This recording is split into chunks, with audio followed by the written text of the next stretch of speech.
കേരള തീരത്തിനടുത്ത ഉൾക്കടലിൽ ചരക്ക് കപ്പൽ തീപിടുത്തത്തിൽ കാണാതായ 4 ജീവനക്കാർക്കായി തിരച്ചിൽ ഊർജിതമാക്കിയിരിക്കുകയാണ്. തീപിടുത്തത്തിൽ പരിക്കേറ്റ ജീവനക്കാർ മംഗലാപുരം AJ ആശുപത്രിയിൽ ചികിത്സയിലാണ്. ഇതിൽ 2 പേരുടെ നില ഗുരുതരമായി തുടരുന്നു. അതേസമയം കപ്പലിലെ തീ അണയ്ക്കാനുള്ള ശ്രമവും പുരോഗമിക്കുകയാണ്. കപ്പലിൽ അപകടകരമായ രാസവസ്തുക്കൾ ഉള്ളതിനാലാണ് തീ അണയ്ക്കാനുള്ള ശ്രമം ദുഷ്കരമാകുന്നത്.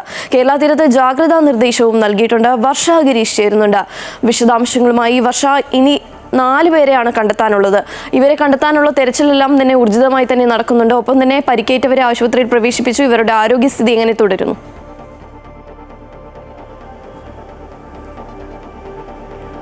അതെ ശ്രീകാർത്തിക, ഈ കാണാതായ 4 ജീവനക്കാർക്കായുള്ള തിരച്ചിലാണ് നിലവിൽ പുരോഗമിച്ചുകൊണ്ടിരിക്കുന്നത്. അതോടൊപ്പം തീ അണയ്ക്കാനുള്ള ശ്രമവും ഊർജിതമായി തന്നെ തുടരുകയാണ്.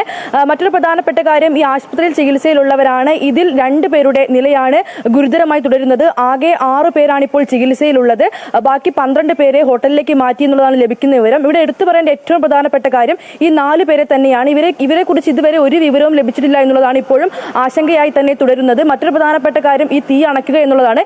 ഇന്നലെ രാത്രി വൈകി വരെ തീ അണയ്ക്കാനുള്ള ശ്രമം തുടർന്നുവെങ്കിലും രാത്രി വൈകിട്ടോട് കൂടി ശ്രമം അവസാനിപ്പിക്കുകയായിരുന്നു. ശേഷം ഇന്ന് പുലർച്ചയോടുകൂടി വീണ്ടും കോസ്റ്റ് ഗാർഡും നാവികസേനയും ചേർന്ന് തിരച്ചിലും അതേപോലെ തീ അണയ്ക്കാനുള്ള ശ്രമവും ആരംഭിച്ചിട്ടുണ്ട്. എന്നാൽ ഇതിനോടകം തന്നെ കപ്പൽ പൂർണ്ണമായും തീ വിഴുങ്ങി എന്നുള്ള വിവരമാണ് കോസ്റ്റ് ഗാർഡിൽ നിന്ന് പുറത്തു വരുന്നത്. ഇന്നലെ രാത്രിയോട് തന്നെ ഈ ഒരു വിവരം പുറത്തു വന്നിരുന്നു. ഇന്നലെ രാത്രി പുറത്തുവിട്ട ഈ ഒരു ചിത്രം അനുസരിച്ച്, വീഡിയോ അനുസരിച്ച് പൂർണ്ണമായും കപ്പൽ കത്തി നശിച്ചു എന്നുള്ളതാണ് നമുക്ക് മനസ്സിലാക്കാൻ വേണ്ടി സാധിക്കുന്നത്.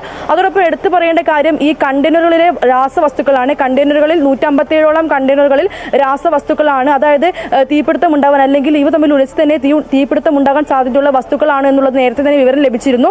ഇതിന്റെ പശ്ചാത്തലത്തിൽ ഈ കണ്ടെയ്നറുകൾ കൂടുതലും സമുദ്രത്തിൽ പതിക്കുമ്പോൾ അത് വലിയ പ്രത്യാഘാതം ഉണ്ടാകുമെന്നും അറിയിപ്പ് ലഭിച്ചിരുന്നു. എന്നാൽ കപ്പൽ കത്തി അമരുന്നതോടൊപ്പം ഈ കണ്ടെയ്നറുകൾ സമുദ്രത്തിലെ പതിക്കുന്നു എന്നുള്ളതും വലിയ ആശങ്കയായി തന്നെ തുടരുകയാണ്.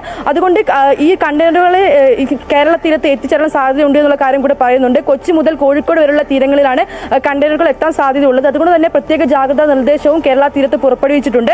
എന്തായാലും നിലവിൽ ഇപ്പോൾ തീ അണയ്ക്കാനും 4 പേരെ കണ്ടെത്താനുമുള്ള ശ്രമമാണ് പുരോഗമിച്ചുകൊണ്ടിരിക്കുന്നത്.